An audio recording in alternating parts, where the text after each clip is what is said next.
Buenos días, hermanos, hermanas. Les saludo en el amor del Señor. Saludamos también a todos quienes nos ven a través de nuestra señal en la internet.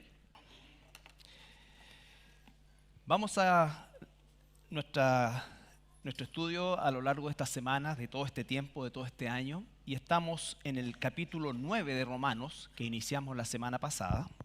Romanos capítulo 9. La semana pasada inauguramos el capítulo. Ahí sí, muchas gracias. Sí. Ahí sí. Inauguramos el capítulo 9, ¿no es cierto? Con hasta el versículo 5 vimos la semana pasada. Y básicamente, como un breve resumen, nosotros nos encontramos con el apóstol Pablo, ciertamente trayendo sus emociones ante la situación de su pueblo Israel, especialmente los judíos, ¿ya? Y lo que vamos a ver el día de hoy, de alguna manera, es un tanto controversial en nuestra mente, no en la mente de Dios, pero es imprescindible que también sepamos y conozcamos más profundamente el pensamiento de nuestro Señor. Así que quiero que vayamos a Romanos capítulo 9, desde el versículo 6 hasta el 12. Romanos capítulo 9, versículo 6 al 12.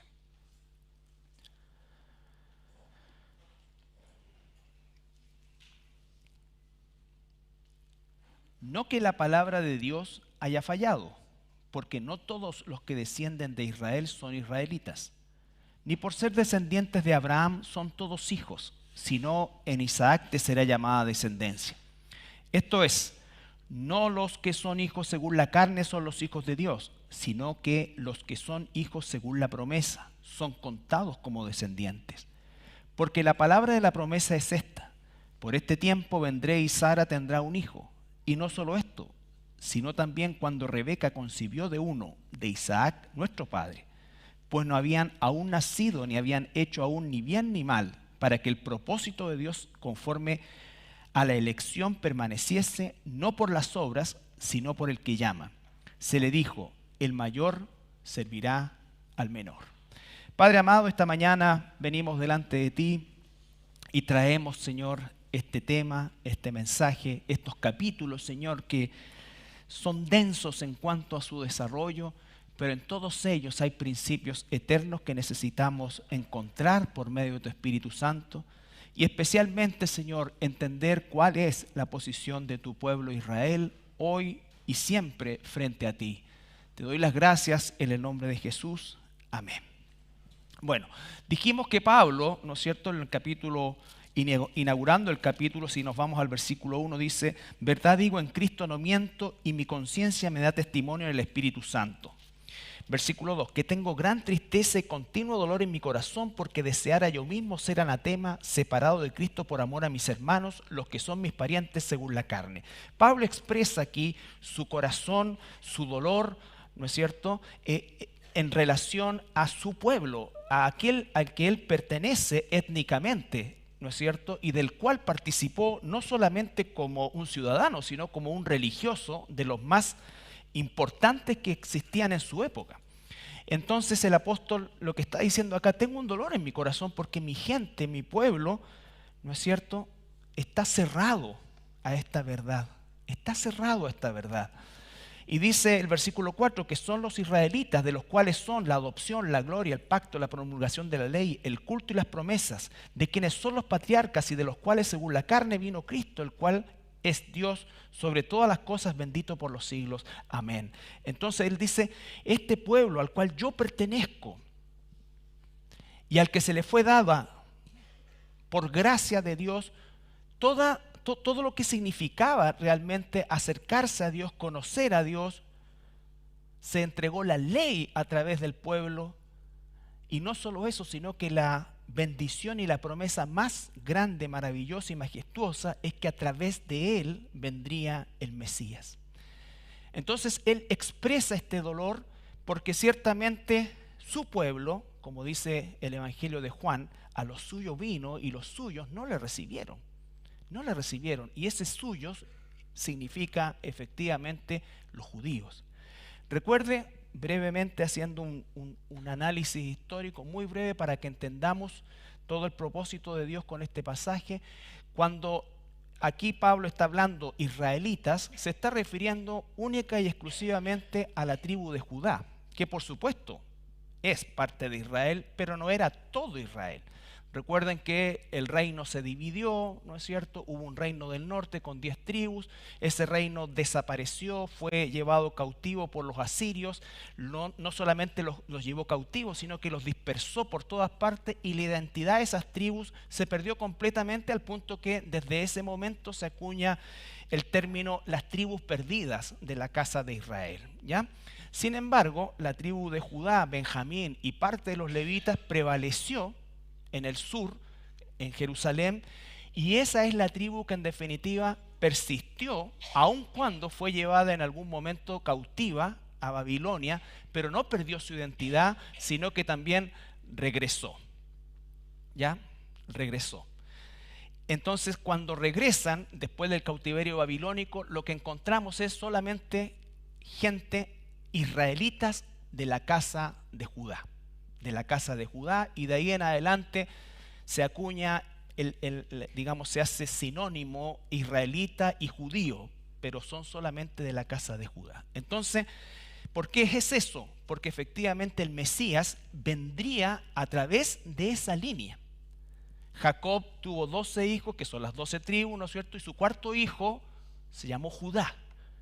A partir de ese miembro de las tribus, ¿no es cierto?, de esa tribu, vendría el Mesías. Entonces todo eso es importante porque cuando en el Nuevo Testamento nosotros leemos israelitas, está refiriéndose específicamente a ese grupo o a esa tribu o a esa casa específicamente de Israel.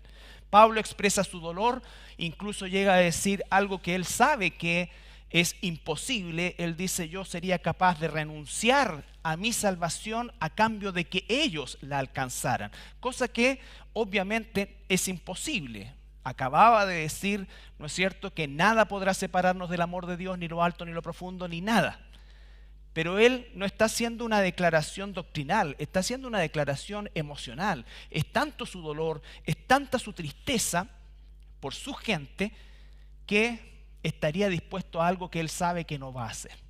Pero no lo está diciendo por aparecer como muy magnánimo, porque parte diciendo: pongo a Cristo como testigo, no estoy mintiendo. Entonces su declaración, aunque doctrinalmente imposible, es emocionalmente sincera. Ahora bien, dijimos, ¿no es cierto?, que eso, ¿cómo lo aplicamos a nosotros? Lo aplicamos básicamente al hecho de que también nosotros estamos rodeados de familia, de personas en nuestro entorno que nos duele el corazón que se encuentren en esa condición. Comenzamos por los más cercanos, pero ciertamente esto debiera extenderse a cualquier chileno, en este caso nosotros, ¿no es cierto?, que no se ha convertido. Y eso es la discusión que muchas veces ocurre con hago un paréntesis, con los misioneros modernos, no los antiguos, los misioneros modernos, que lo primero que quieren es salir del país, ¿no es cierto? Porque en definitiva asocian misiones con extranjeros. Lo incluye, por supuesto, pero hay millones de compatriotas nuestros que no conocen al Señor, y esa es una de las razones por las cuales buscamos abrir misiones en otros lugares, como Antofagasta, como ahora Ovalle, ¿no es cierto?, que significa poder llevar el Evangelio a nuestro propio país. Por supuesto que las misiones tienen una connotación también extranjera, pero no es exclusivamente irse a lugares remotos. Necesitamos entender eso también, y eso es un poco lo que Pablo quiere que nosotros recojamos de lo que está diciendo. Ahora bien, el versículo 6 que comienza hoy día dice: no que la palabra de Dios haya fallado. Lo primero que dice, no que la palabra de Dios haya fallado. ¿Por qué? Porque suponía el hecho de que Israel fue tomado como pueblo, ¿no es cierto?, desde la antigüedad, y el propósito de Dios con Israel era que se cumplieran todos sus planes. Y al encontrar este rechazo, ¿no es cierto?, pudiera la gente pensar, la iglesia en Roma y nosotros ahora, que la palabra de Dios fracasó. Porque si Israel es el pueblo de Dios, entonces, ¿por qué rechaza a su Mesías? Nosotros tenemos que justamente ir desarrollando el pensamiento en función de los acontecimientos que nos van a ir mostrando estos capítulos, para también saber, y por eso es tan importante que nosotros podamos asociar lo que vamos aprendiendo, porque el que Dios haya puesto, por decirlo de alguna manera, un stop en cuanto a Israel, porque más adelante va a decir que él mismo los vendó, pero los vendó con un propósito, para que tú y yo, que no somos judíos, ¿no es cierto?, pudiésemos entrar al pacto. Eso, hermanos, por eso más adelante va a decir que no nos jactemos ni miremos en menos a los judíos, porque nosotros somos injertados en la raíz que son ellos. Entonces, esto es fundamental porque les decía la semana pasada, existen corrientes cristianas incluso que hablan de que Israel ya no tiene ninguna trascendencia en el plan de Dios, o que peor aún, la iglesia reemplazó a Israel, y no es así, no es así. Entonces, cuando leemos no que la palabra de Dios haya fallado, se está refiriendo a que el plan de Dios no ha terminado, no ha terminado, y específicamente no ha terminado con los judíos, no ha terminado con Israel como nación. Y aquí nos va a empezar a explicar por qué es que, aun cuando él vino a su pueblo, la gran mayoría de su pueblo le rechazó. Lo primero es que quiero que vayamos a Deuteronomio, capítulo 7. Deuteronomio, el último libro de la Torá. Nomos. Deutero significa repetición, nomos, ley, repetición de la ley, y Deuteronomio significa que Moisés, antes de morir, hace un resumen de la ley para la nueva generación que iba a entrar a la tierra prometida. Deuteronomio capítulo 7.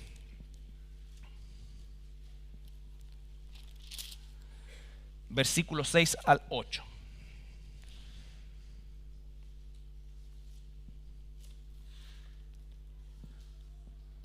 Porque tú eres pueblo santo para Jehová tu Dios.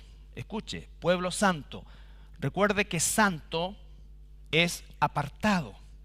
Dios apartó a este pueblo. De todos los pueblos que existían, Dios apartó a este pueblo. Jehová tu Dios te ha escogido. Recuerde, siempre Dios escoge para hacerle un pueblo especial, más que todos los pueblos que están sobre la tierra. Entonces tenemos desde un principio que Dios apartó, escogió a este pueblo. Pudieron haber sido otros, habían otros pueblos, por supuesto, había muchos, pero Dios tomó, apartó a este pueblo. Y aquí vienen las razones. No por ser vosotros más que todos los pueblos os ha querido Jehová y os ha escogido, pues vosotros erais el más significante de todos los pueblos. Esta es la única parte en la Biblia que yo encuentro alguna razón por la cual Dios escoge, ¿no es cierto? Él tomó a Abraham y así sucesivamente. Dios siempre elige. Y entonces, ¿pero cuál es la razón por la que elige? Porque era el más significante de todos los pueblos. Entonces, más o menos, trasládalo a por qué te eligió a ti. Sino por cuanto Jehová os amó, y a mí, por supuesto, y quiso guardar el juramento que juró a vuestros padres. Os ha sacado Jehová con mano poderosa y os ha rescatado de servidumbre de la mano de Faraón, rey de Egipto.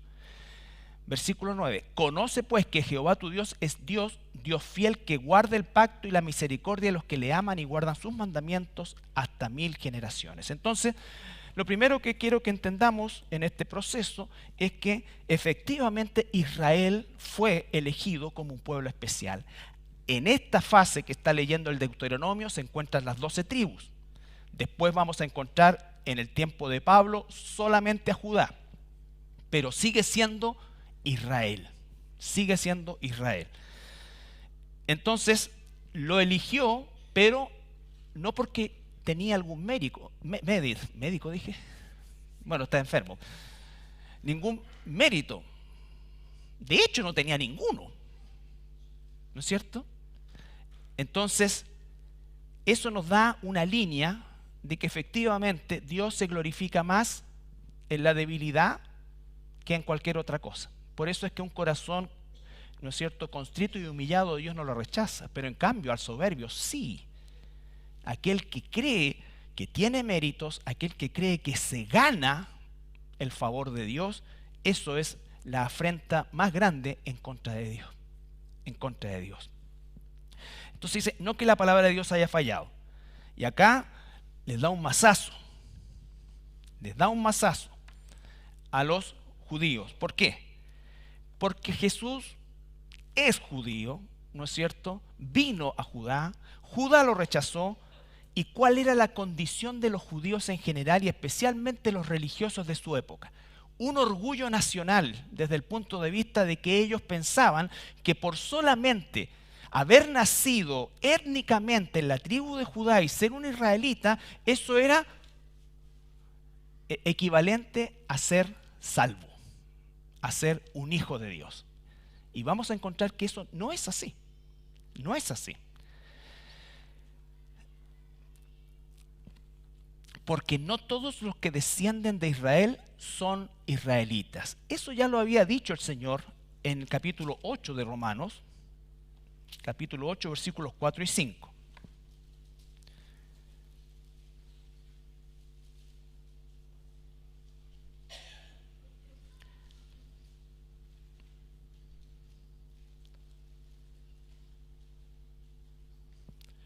Va a decir, porque los que son de la carne piensan en las cosas de la carne, pero los que son del Espíritu en las cosas del Espíritu. Porque el ocuparse de la carne es muerte, pero el ocuparse del Espíritu es vida y paz. Aquí Dios le está hablando a los mismos romanos y haciendo a lo largo de todo este capítulo la diferencia entre dos tipos de personas, independiente de su etnia. Los que están espiritualmente vivos y los que no. Los que andan, viven según el Espíritu Santo que mora en ellos y los que no. Los que realmente lo son y los que no lo son. Y él empieza a decir en cada uno de estos aspectos, ¿no es cierto?, que qué ventaja tiene entonces ser judío. Claro que tenían ventajas porque ellos recibieron toda la batería para ser salvos, pero la desecharon. La desecharon. Entonces, claramente el Señor hace esa diferenciación y volvemos a Romanos 9 y habla según la promesa. La promesa. No que la palabra de Dios haya fallado, no se ha terminado, porque no todos los que descienden de Israel son israelitas, ni por ser descendientes de Abraham son todos hijos, sino en Isaac te será llamada descendencia. No por ser del linaje de Abraham, automáticamente eran salvos. Juan capítulo 8.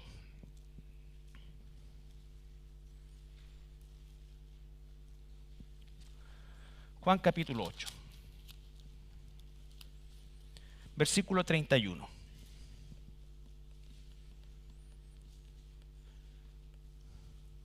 Toda esa sección bastante extensa va a mostrarnos esta diferenciación.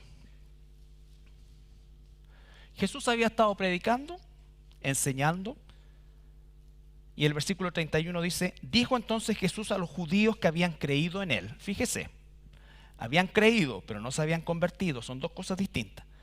Si vosotros, los otros simplemente se retiraron. Si vosotros permaneciereis en mi palabra, les dice Jesús, seréis verdaderamente mis discípulos y conocerán la verdad y la verdad os hará libres. Si ustedes permanecen en mi palabra, van a pasar dos cosas, van a conocer la verdad y lo segundo van a ser libres. Judíos que habían creído en él. Le respondieron, linaje de Abraham somos. ¿No es cierto? Ellos, ¿qué pusieron? Su descendencia sanguínea. Somos descendientes de Abraham y jamás hemos sido esclavos de nadie. ¿Cómo dices tú, seréis libres? Recuerda el encabezado. Judíos que creyeron en él no se convirtieron. No todo el que cree se convierte. Tiene que haber conversión. Y entonces Jesús les respondió: de cierto os digo que todo aquel que hace pecado, esclavo es del pecado. Incluso estos judíos, que con toda certeza eran religiosos, ¿no es cierto?, ellos desconocen su propia historia. Esclavos en Egipto, esclavos en Babilonia, esclavos de los griegos, esclavos de los medo-persas, esclavos de los romanos, y en este momento están bajo los romanos. Pero Jesús ni siquiera se dirige a eso. No está hablando de una esclavitud humana, está hablando de una esclavitud del pecado. Por eso les dice: aquel que hace pecado, esclavo es del pecado. Dando a entender claramente que la libertad que él traía no era una libertad como la que ellos pensaban. Era la libertad de la cautividad más espantosa y la cautividad que termina con los seres humanos en el infierno eterno, que es la esclavitud del pecado. Continúa Jesús: y el esclavo no queda en la casa para siempre, el hijo sí queda para siempre. Claro, el que es esclavo del pecado no va a quedar para siempre en la casa de Judá, porque una vez que muera no va a ir a ese lugar, sino que el hijo. Así que si el hijo os libertare, seréis verdaderamente libres. Sé que sois descendientes de Abraham. Jesús les reconoce eso. De hecho, él mismo es descendiente de Abraham. Pero procuráis matarme. ¿Por qué lo quieren matar? Porque mi palabra no haya cabida en vosotros.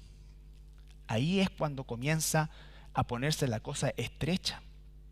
Yo hablo lo que he visto cerca del Padre, y vosotros hacéis lo que habéis oído cerca de vuestro padre. Aquí no estamos hablando de gente que no creía en Dios. De hecho, eran personas que tenían todo lo que acababa de decir: la ley, el culto, la promulgación, en fin, todo eso. Pero Jesús les está diciendo: ustedes, a pesar de tener todo eso, siguen siendo esclavos del pecado. ¿Por qué? Porque están rechazando al Mesías. Están rechazando al Mesías. Y les dice: yo hablo lo que he visto cerca del Padre, y vosotros hacéis lo que habéis oído cerca de vuestro Padre. Entonces esto como que resulta extraño, porque si el Padre de Jesús es Dios, la pregunta es: ¿quién es el Padre de estos judíos? Que dicen creer en Dios, que dicen guardar la ley. ¿Cuál es? Versículo 39. Respondieron y dijeron: nuestro Padre es Abraham. Vuelven otra vez. Jesús les dijo: si fueseis hijos de Abraham, las obras de Abraham haríais. Pero ahora procuráis matarme, a mí, hombre que os he hablado la verdad, la cual he oído de Dios. ¿No hizo esto Abraham? Vosotros hacéis la obra de vuestro padre. Entonces le dijeron: nosotros no somos nacidos de fornicación. Un padre tenemos, que es Dios. Jesús entonces les dijo: si vuestro padre fuese Dios, ciertamente me amaríais, porque yo de Dios he salido y he venido, pues no he venido de mí mismo, sino que Él me envió. ¿Por qué no entendéis mi lenguaje? Porque no podéis escuchar mi palabra. Vosotros sois de vuestro padre el diablo, y los deseos de vuestro padre queréis hacer. Él ha sido homicida del principio y no ha permanecido en la verdad, porque no hay verdad en él. Cuando habla mentira, de lo suyo habla, porque es mentiroso y padre de mentira. A mí, porque digo la verdad, no me creéis. ¿Quién de vosotros puede redarguirme de pecado? Pues si digo la verdad, ¿por qué vosotros no me creéis? El que es de Dios, las palabras de Dios oye. Por esto no las oís vosotros, porque no sois de Dios. Es una cosa súper contundente. Vuelvo a insistir, no está hablando con ateos, está hablando con personas que creen en Dios, pero que rechazan al Mesías, rechazan a Jesús.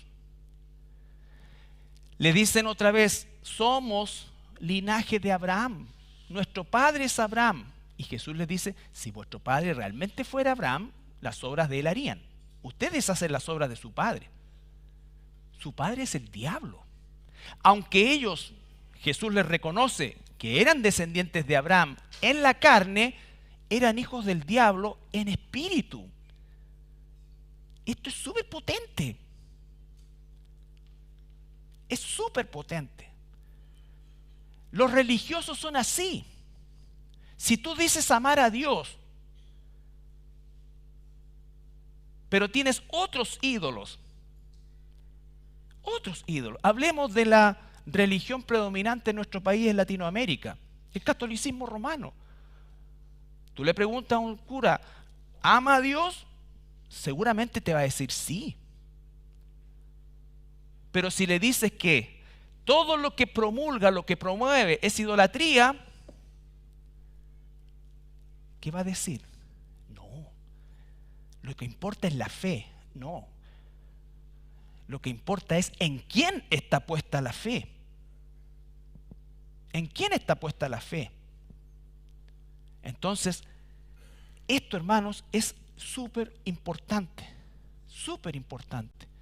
Porque nosotros, probablemente la gente que nos rodea, dice creer en Dios, la gran mayoría aún. Pero ¿en qué Dios? ¿En qué Dios? Porque el Dios de la Biblia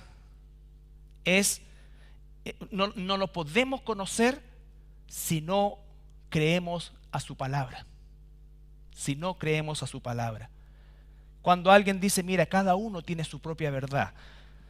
Yo creo en Dios, pero cada uno tiene su propia verdad. Este lo verá de esta manera, este lo verá de esta manera, este lo ve en la naturaleza, este lo ve en los pajaritos, este lo ve acá. Dios está... No.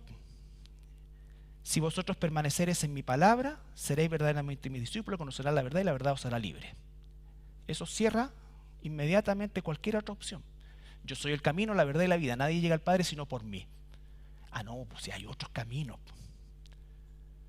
Hay otros caminos. Pero tú amas a Dios, tú crees en Dios. Sí, yo creo en Dios, hablo con Él todos los días. ¿Le ha pasado eso? ¿Cierto? Bueno, no sé con quién hablas, pero con Dios no. ¿Qué va a producir eso? Es un mazazo. Es un mazazo. Por eso es más fácil hacerse el loco, como decimos en Chile. Ah, bueno, sí, bueno, el Señor sabe, sí, total, mi abuelita tiene tan buen corazón. Y con eso nosotros nos apaciguamos, ¿no es cierto?, nuestra responsabilidad. No estoy diciendo que lleguemos y que tenemos todas las cosas, mira, vieja idólatra. No, pero tómate tiempo. Abuelita, ¿le puedo contar algo? Mire, voy a abrir la Biblia. Esto es cosa así. Mira. Seguramente no va a decir, oh hijo, tienes razón, he estado 50 años equivocado.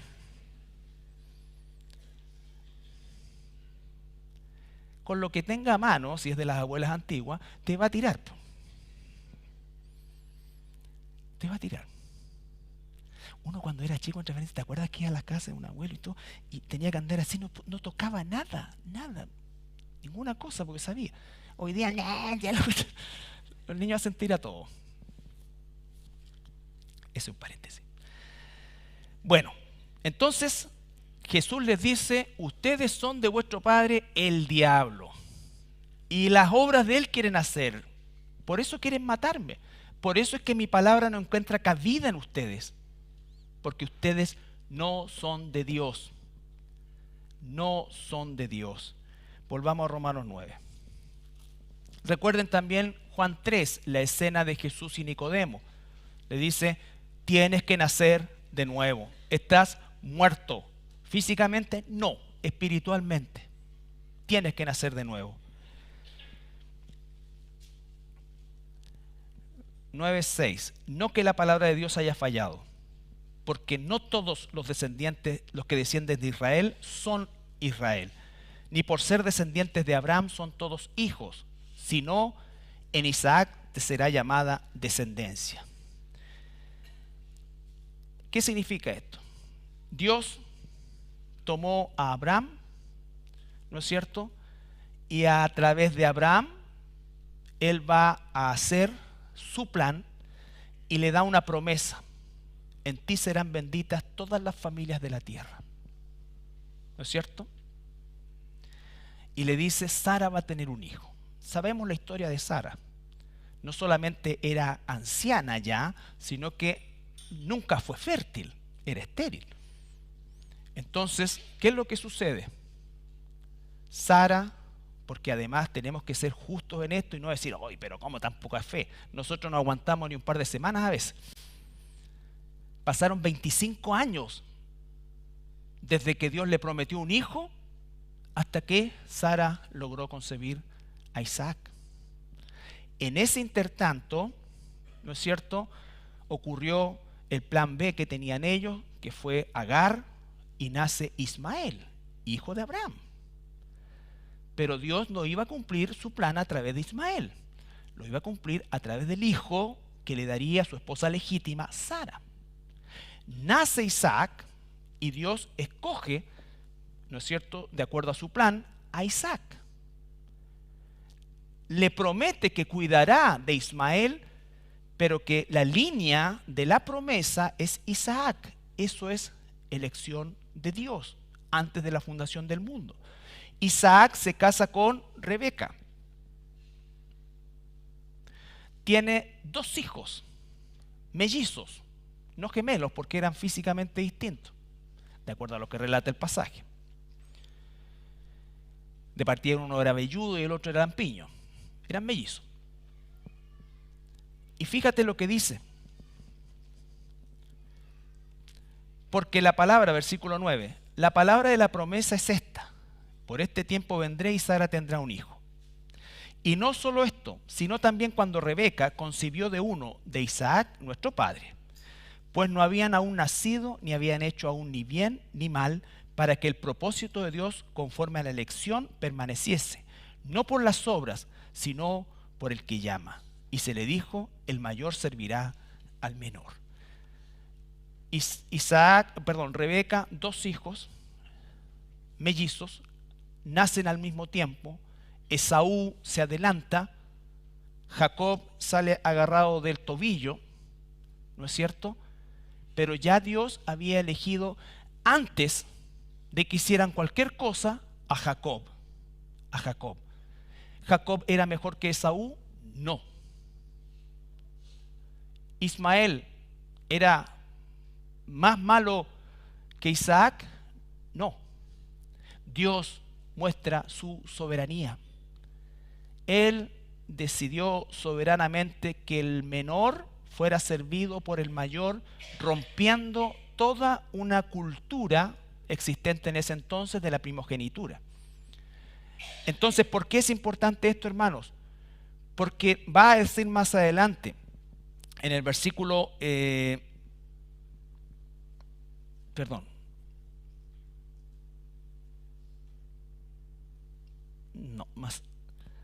va a decir en el 13, porque está escrito, a Jacob amé, más a Esaú aborrecí. Y eso es chocante, ¿no es cierto? Es chocante. ¿Por qué nos choca a nosotros? Porque pensamos inmediatamente que Dios es injusto, ¿no es cierto? Eso lo vamos a ver la próxima semana, que Dios es injusto. ¿Qué sería si Dios fuera justo? Que tú y yo ni siquiera estuviéramos aquí esta mañana. Entonces, no cuestionemos la justicia de Dios. Hay una anécdota del tiempo del pastor Spurgeon y una señora le pregunta, le dice, pastor, no entiendo lo que dice Romanos 9:13. Y Spurgeon le dice, yo tampoco, mi señora, yo tampoco entiendo. Pero le dice, por curiosidad, ¿qué no entiende de Romanos 9:13? No entiendo por qué Dios aborreció a Esaú. Y Spurgeon le dice, no, eso yo lo entiendo perfectamente. Lo que no entiendo es por qué amó a Jacob. Si tenían que los dos estaban bajo maldición. Entonces, la elección de Dios sin mérito, la elección de su pueblo Israel sin mérito, la elección de la línea mesiánica a través de Jacob y de los 12 hijos de Jacob a través del cuarto que era Judá. Por si no han leído Génesis, Judá, cuarto hijo de Jacob, es el que propuso, iban a matar a José, recuerden, lo metieron en un hoyo, lo iban a matar, y Jacob dice, no, ¿para qué no vamos a ensuciar las manos? Saquémosle provecho a esta cuestión y vendamos a este cabro. Y Judá es la línea de la cual viene Jesús. Entonces, no hay mérito alguno en ninguno de nosotros y ninguno de los personajes de la Escritura. Ninguno. Dios es soberano, Dios llamó a un pueblo, lo llamó por carecer de méritos, le dio todo, la batería de cosas que tenían para la salvación, pero también programó que este pueblo lo rechazara, para que, como vamos a ver más adelante, pudiera salvarnos a nosotros, que no somos israelitas desde el punto de vista étnico, aunque quizás alguno desciende de algún judío sefardí, pero eso no nos hace hijos de Dios. Lo que nos hace hijos de Dios es la fe. Lo que nos hace hijos de Dios es si el Mesías verdaderamente ha entrado en nuestra vida y si estamos sellados por el Espíritu Santo. Entonces, las promesas de Dios para Israel. Jeremías 31, 31 al 36. No ha desechado Dios a su pueblo Israel, pero no todos los israelitas son hijos de Dios. No es una cosa étnica, es una cosa espiritual. Jeremías 31,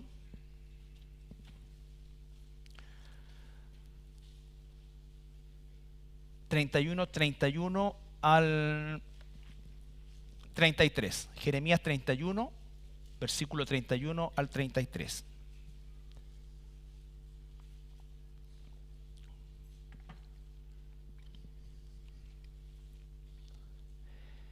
He aquí vienen días.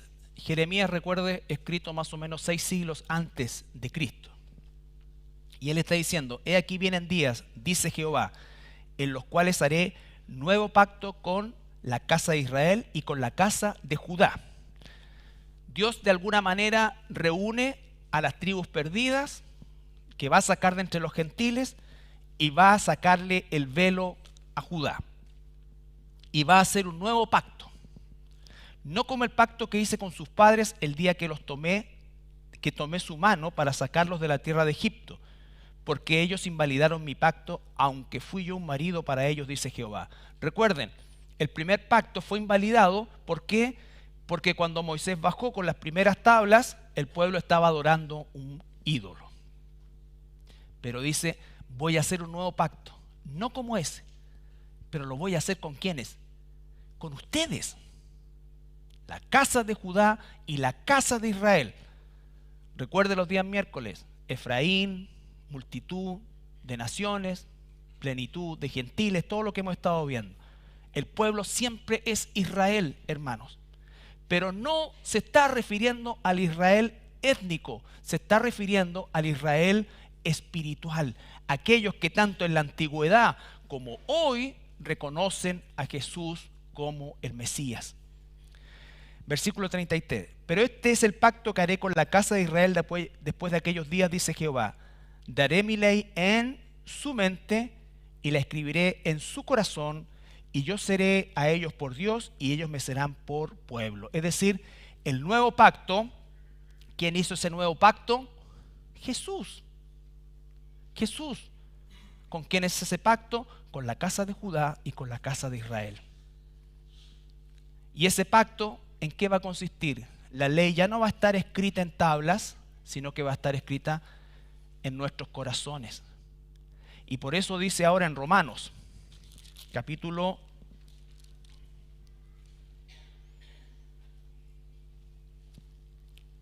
2.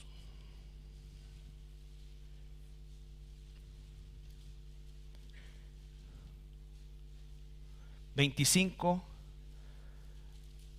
al 29. Pablo ya había tratado este tema. Pablo está golpeando fuerte a toda la nación de Israel, a los judíos, está golpeando fuerte de que ellos están envanecidos en su linaje, están envanecidos en su exclusividad, y Dios les dice por medio de Pablo, no. Romanos 2, 25 al 29. Pues en verdad la circuncisión aprovecha si guardas la ley. Claro, si estás circuncidado y guardas la ley, está bien. ¿Podían hacer eso? No. No podían cumplir la ley. No podían. Pero si eres transgresor de la ley, tu circuncisión viene a ser incircuncisión. Yo sé que estas palabras, y sobre todo en la Reina Valera, son, pero de esto se trata, que entendamos la Biblia. Entonces, si tú estás circuncidado y cumples la ley, perfecto. Pero si estás circuncidado y no la cumples, tu circuncisión es como si fueras incircunciso. ¿Ya? Si pues el incircunciso guardare las ordenanzas de la ley, ¿no será tenida su incircuncisión como circuncisión? Fíjense, ahí estamos los gentiles. Entonces ahora, si los incircuncisos, vale decir, los que étnicamente no son judíos, guardan la ley por medio del Mesías, por supuesto, entonces esa incircuncisión no viene a ser circuncisión.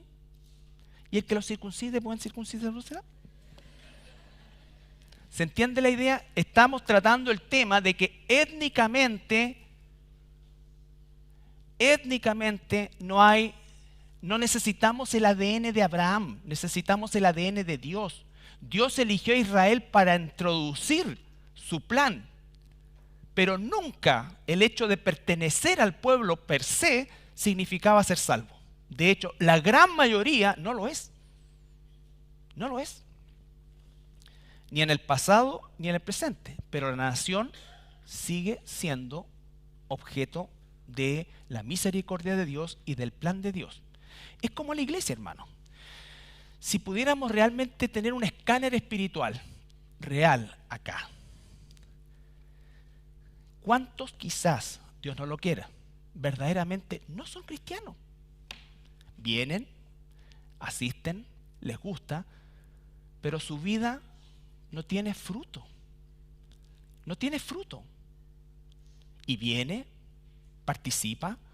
Cuando la Biblia habla del trigo y la cizaña, nosotros por defecto, ¿no es cierto?, entendemos la cizaña al cizañero, el que anda trayendo problemas. No, no es ese el concepto bíblico. El concepto bíblico es de similitud.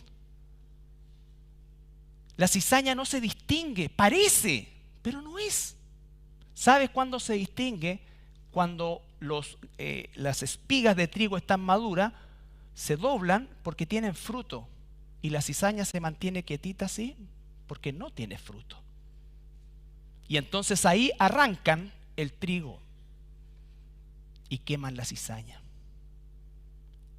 Los israelitas creían que por el solo hecho de nacer étnicamente lo eran. Y Jesús les dice no. Pablo les dice no. Jesús confrontó a los fariseos de su época. Pablo confronta a los de su época en circunstancias que Pablo era un fariseo.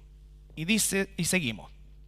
Versículo 27. Y el que físicamente es incircunciso, pero guarda perfectamente la ley, te condenará a ti, que con la letra de la ley y con la circuncisión eres transgresor de la ley. No es problema de la ley ni de la letra de la ley. El problema es tomar la letra y la ley sin estar convertido. Sin estar convertido. Y esa misma palabra va a condenar. Pues no es judío el que lo es en lo exterior, ni es la circuncisión la que se hace exteriormente en la carne, sino que es judío el que lo es en lo interior, y la circuncisión es la del corazón, en espíritu, no en letra, la alabanza del cual no viene de los hombres, sino de Dios. Y vuelvo a insistir, el problema no es la letra ni la ley, el problema es no tener el Espíritu Santo. Los fariseos conocían la ley, tenían la ley, pero no tenían al Espíritu. Y es tan potente eso que Jesús les dijo, ustedes son hijos del diablo. Entonces, vamos a Mateo,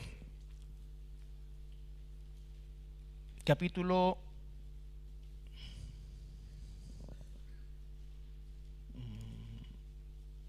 7, versículo 24 Perdón, 21 al 23. Mateo capítulo 7, versículo 21 al 23. Ahora ya lo estamos aplicando a nosotros, a la iglesia. No todo el que me dice Señor, Señor, estamos hablando ahora de la iglesia. Los judíos jamás nombrarían Señor a Jesús.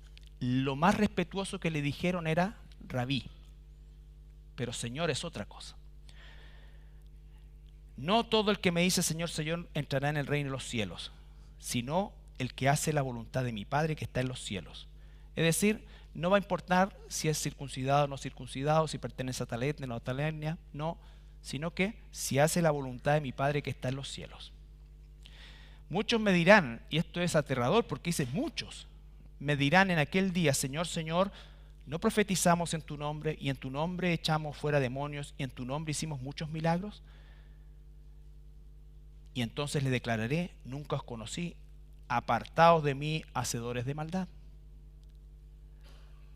El 24 dice, cualquiera pues que me oye estas palabras y las hace, le compararé a un hombre prudente que edificó su casa sobre la roca. Y comienza a hablar, la roca es Cristo. Entonces, sin Cristo, sin haber nacido de nuevo, puedes hacer cosas, parecer cosas. Y llega al extremo de que aquí profetizamos, echamos fuera demonios, hicimos milagros. Nunca os conocí. ¿Significa que los milagros Dios los eliminó? No, por supuesto que no.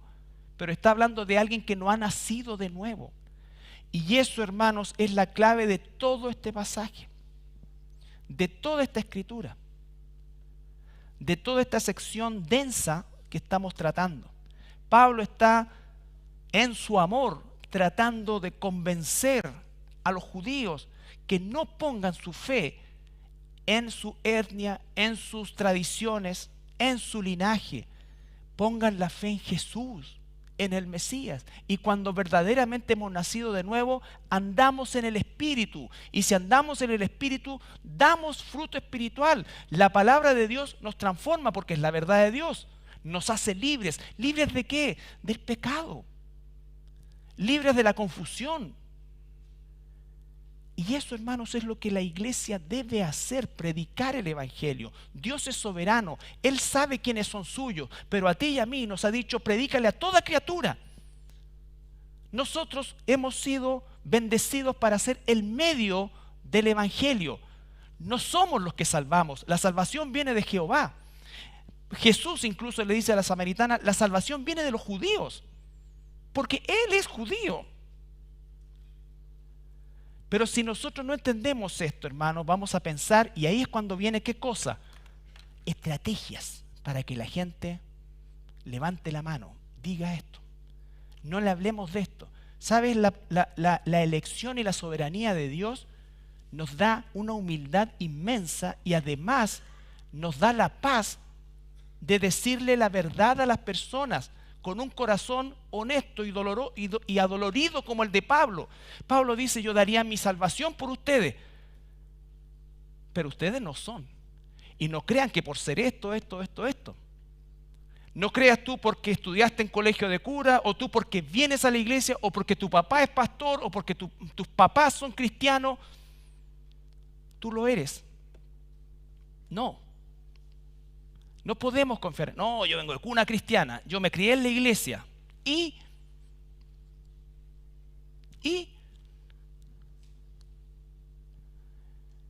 ese es el punto de esto. Porque nosotros podemos hablar de los judíos, de su dureza, pero ¿y nosotros? ¿Cuál es el fruto del Espíritu realmente? Amor, gozo, paz, paciencia, bondad, benignidad, dominio propio. ¿Cuáles son nuestros intereses hoy? ¿Realmente la palabra de Dios nos está transformando? ¿Realmente el fruto del Espíritu comienza a hacerse más evidente en mi propia vida, que hasta yo mismo me sorprendo, y en la de los demás? ¿O sigo siendo el mismo de siempre, con los mismos malos pensamientos, con las mismas sospechas, con la misma rebeldía, con la misma autosuficiencia? Y soy un religioso que vengo un día o dos a la semana acá. Eso es algo que tenemos que nosotros descubrir. ¿Qué es lo más importante en tu vida? No respondan ni levanten las manos. Pero si digo que es Dios, ¿qué lugar ocupa Dios en mis 365 días de vida, que un año que tengo? En las horas. ¿Cuál es mi prioridad? Jesús amó tanto a la iglesia que dio su vida por ella. ¿Cuánto amo a la iglesia? ¿Cuánto estoy con mis hermanos? ¿Cuánto amo su palabra? Oh, cuánto amo tu ley. Hermanos, no nos autoengañemos, porque nos podemos engañar entre todos nosotros. Yo puedo aquí dar un sermón y todo, y llegar a mi casa o salir de aquí y seguir siendo el mismo de siempre. Podemos jugar un personaje, pero eso es no tener temor de Dios. Y si no tienes temor de Dios, de fallarle a Dios, aunque sabes que somos salvos por gracia, pero del solo hecho de saber que le fallamos a Dios y que estamos teniendo esto, ¿sabes qué? Te entra un hielo que antes de que no, preséntate ante el trono de la gracia con libertad, y a veces creemos que eso es como haz lo que se te antoje y después presenta. No, ¿sabes qué es eso? El temor de Dios es decir, el hielo de atrás y rogarle a Dios, no me pase esta factura. Y saber, el pecado te duele, te constriñe por fallarle a Dios y porque también temo su disciplina. No su castigo, su disciplina. Pero si eso no pasa por tu mente y pecas, falla y como que Dios lo deja pasar. No, si eres un verdadero hijo de Dios, Dios no lo deja pasar y en algún momento va a tirar la rienda porque te ama, porque me ama. Entonces, la elección de Dios es soberana, pero nosotros que hemos sido salvos netamente por gracia y nada más que por gracia, no debemos nunca generar en nosotros un espíritu de orgullo, porque somos salvos por gracia. No somos mejores que los que no lo son. Debemos tener compasión por ellos. Debemos saber que efectivamente tengo un propósito y debo descubrir ese propósito en mi vida, ¿no es cierto? Y que el Espíritu Santo me guíe a cumplir ese propósito para Dios. No estamos viviendo porque solamente estamos existiendo, estamos viviendo como un pueblo que tiene propósito. Y el propósito más grande es presentar el Evangelio a los demás, crecer en santidad, ¿no es cierto? Amar lo que Dios ama y aborrecer lo que Dios aborrece. Si a ti te gusta lo que Dios aborrece, es una señal clara. Si tú no amas lo que Dios ama, también. Y no puedo decirme, no, si yo voy todos los domingos, yo pertenezco a esta iglesia. Puede que esté escrito en un libro, pero el libro que cuenta es el de la vida. Porque nos podemos autoengañar entre nosotros, pero Dios no puede ser burlado. Todo lo que sembramos vamos a cosechar, tarde o temprano. Tarde o temprano. Entonces, a través de esta historia, esta primera parte que vamos a ver, que hemos visto de Romanos 9, la próxima semana va a ser más entretenido porque a Jacob amé y a Esaú aborrecí. Y vamos a ver cómo responde Dios frente a eso. ¿Ya? ¿Cómo responde Dios ante eso? Y espero de corazón que esto que es denso pueda ser asimilado a nuestra realidad como hijos de Dios, como pueblo de Dios, como pueblo de Dios. Y no miremos lo rebelde que fueron los judíos o lo que son los judíos hoy. En un momento Dios les va a sacar la venda, pero no es hoy, hasta que entre la plenitud de los gentiles. ¿Nos ponemos de pie para orar? Padre, te rogamos esta mañana que esta palabra, Señor, que tiene un foco específico en tu pueblo Israel, Señor, del cual nosotros espiritualmente somos parte, Señor, y que tú tienes aún un tiempo pendiente de 7 años con la casa de Judá, donde expiarás su pecado y ellos te reconocerán. Padre, hasta ese momento nosotros pedimos y oramos por ellos y por todos aquellos que no te conocen a nuestro alrededor. Que nunca pensemos, sintamos o creamos que somos salvos solamente por estar aquí, solamente por haber hecho una decisión, solamente por habernos bautizado. Todo eso es imprescindible, pero todo eso pierde y carece de valor si verdaderamente tu Espíritu Santo no muera en nosotros y transforma nuestra forma de vivir. Gracias, Padre amado, en el nombre de Jesús. Amén.